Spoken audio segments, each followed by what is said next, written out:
Have you ever noticed this strange pattern? The moment you tell someone about a big dream, a goal you're excited about, something powerful you plan to do, the fire slowly fades. The excitement disappears. The work feels heavier. And somehow, that dream never becomes real. Why does that happen? Most people think motivation dies because life gets busy, or because they are lazy, or because they lack discipline. But what if the real reason is much quieter?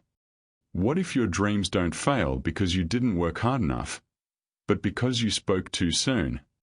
There is an invisible trap hidden inside praise, applause, and encouragement. A trap that feels good at first. A trap that makes you feel successful before you have done anything. And once you fall into it, your mind relaxes. Your hunger weakens. Your urgency disappears. In this story, you'll discover why silence can be more powerful than motivation, why keeping your plans to yourself protects them, and how one simple shift can completely change the way you build your future. Stay with me until the end, because the final lesson of this story will give you a mental rule you can apply immediately, one that can save your next goal before it dies the same way the others did. In a quiet village lived a young man named Evan. He was not lazy. He was not foolish. In fact, he was full of ideas. His mind was always racing with plans for a better life. One week, Evan dreamed of opening a small shop. He imagined people lining up, money flowing in, and respect following him everywhere. Before doing any work, he walked through the village and told everyone about it. People smiled. They clapped. They said kind words. Evan felt important. That night, he slept with a full heart. But when morning came, something strange happened. The excitement was gone. The energy was missing. The shop was never opened. A few days later, a new dream replaced the old one. This time, Evan decided he would learn a new craft. Again, he gathered people. Again, he spoke with confidence. Again, people praised him.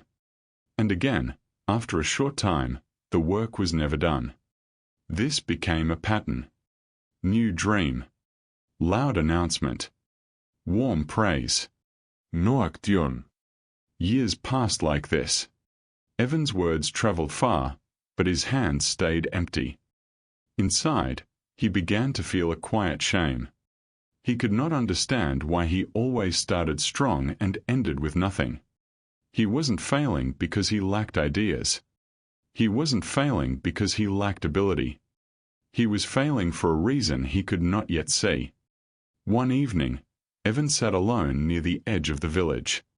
The noise of the day had faded. The excitement of new ideas no longer comforted him.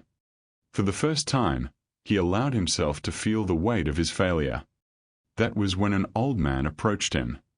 His name was Mr. Rowan. He was known by everyone, yet he was rarely heard. He never gave speeches. He never announced plans. Still, people respected him deeply. Mr. Rowan sat beside Evan in silence for a moment. Then he asked a simple question. Why does your heart look so tired? Evan hesitated, then spoke honestly. He said he had many dreams, but none of them ever lasted. He said he always started with confidence, yet ended with nothing to show for it. He admitted that he felt broken inside. The old man listened carefully. He did not interrupt. When Evan finished, Mr. Rowan nodded slowly and asked one more question. What do you do first when a new idea enters your mind? Evan answered without thinking. He said he told everyone. He said he wanted people to know. He wanted their approval. Their praise made him feel strong. Mr.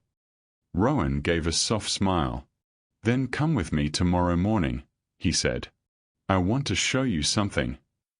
Evan did not know it yet, but that quiet invitation was about to change the way he understood dreams, effort, and silence forever. The next morning, Evan met Mr. Rowan in a small garden behind his home. The place was simple. No decorations. No signs of wealth. Just soil, water, and quiet work. Mr. Rowan opened his hand and showed Evan 2 small seeds. They looked identical. Nothing special. Nothing impressive. He handed one seed to Evan and said, "Plant this in the ground." Evan knelt down, dug a small hole, placed the seed inside, and covered it with soil. Mr. Rowan said nothing. He simply nodded. Then the old man lifted the second seed high into the air. He called out to a few children playing nearby. "Look," he said. "This seed will become a strong tree." They clapped. They admired the promise of what the seed could become. Instead of planting it, Mr. Rowan placed the seed on a rock, fully exposed to the sun, and walked away. Days passed. Mr. Rowan quietly watered the seed hidden in the soil. He did not speak about it. He did not invite anyone to watch. He simply showed up every day and did the work. The seed on the rock received attention, but no care. The sun dried it. Birds picked at it. Slowly, it lost all life. Weeks later, a small green shoot rose from soil. It was weak, but alive. Growing. Protected. Evan stared at it in silence. Mr. Rowan finally spoke. "A seed needs darkness to grow," he said. "It needs silence. If you expose it too early, it dries up. It never becomes what it was meant to be." In that moment, something inside Evan shifted. Evan kept his eyes on the small plant as Mr. Rowan continued speaking. His voice was calm, but every word carried weight. "When you speak about your dreams too early," the old man said, "your mind becomes confused. Praise gives you a reward before the work is done." He explained it simply. When people applaud your plans, your brain feels satisfaction. It feels like success has already happened. The hunger that should push you forward disappears. "You feel proud," Mr. Rowan said. "But that pride is empty. It comes from words, not effort." Evan felt uncomfortable because the truth was clear. Every time he announced a dream, he felt powerful. He felt accomplished. And because he already felt rewarded, the hard work no longer felt necessary. The energy meant for action was spent on talking. The fire meant for discipline was replaced by applause. "That is why your motivation dies," Mr.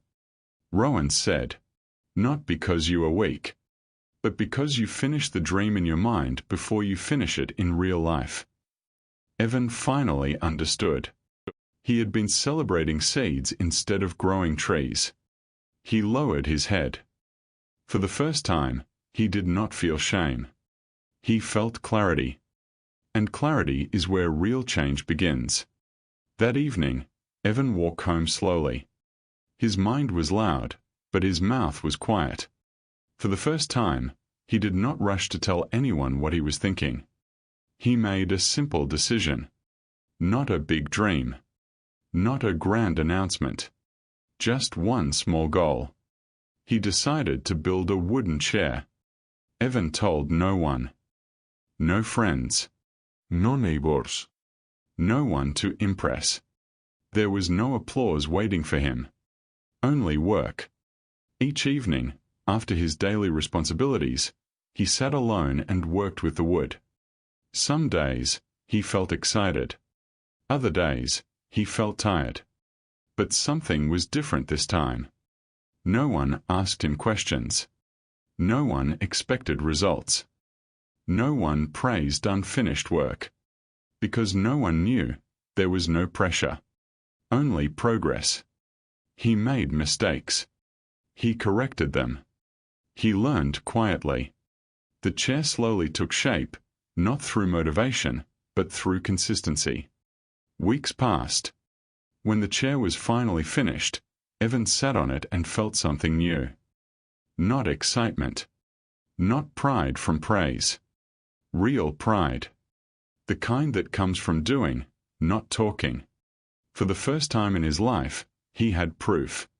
Silence had protected his effort. One morning, Evan placed the chair outside his home. He didn't announce it. He didn't explain anything. He simply let it exist. A neighbor passing by stopped and looked at it. He ran his hand across the smooth wood and smiled. "This is well made," he said. "When did you build it?" Evan answered calmly. He said he had been working on it for some time. The neighbor was surprised. Evan had never mentioned it. Not once. Word spread slowly. Not through Evan's voice, but through his work. People noticed the chair. Then a table. Then a shelf. Each piece appeared without warning. Evan continued the same rule. Work first. Silence always. Years passed, and Evan became known as a skilled craftsman. Not because he talked about his plans, but because he finished them. His confidence no longer came from attention. It came from evidence. He no longer needed approval to begin. He no longer depended on praise to continue. His life changed, not because he dreamed less, but because he protected his dreams. Evan never forgot the lesson of the seed. He carried it with him quietly, long after Mr. Rowan was gone. The rule was simple. Do not speak until there is something to show. Dreams are fragile at the beginning. They need protection. They need time, effort, and silence. When you expose them too early, you trade real progress for temporary praise. Every time you talk about a plan, you release energy. Every time you stay quiet and work, you store it. That is why silence feels uncomfortable. That is why most people avoid it. Silence forces you to rely on action, not approval. Now think about your own life. How many goals faded after you announced them? How many plans died after they were celebrated too soon? You don't need to tell the world what you are building. You don't need permission to begin. Let your work grow in the dark. Let effort replace noise. When the tree is strong, people will see it without you saying a word. And when that happens, the satisfaction will be real. The world rewards noise, but it respects results. Most people announce their goals because they want encouragement. But what they really need is endurance. Silence removes pressure. Silence removes ego. Silence forces action. If you are building something important, protect it. Work quietly. Let progress be your only proof. And remember this rule: speak less. Build more. If this story made you pause and reflect, share it with someone who keeps talking about their goals but never finishes them. Subscribe for more stories that reshape how you think, act, and grow. Your future does not need an announcement. It needs commitment.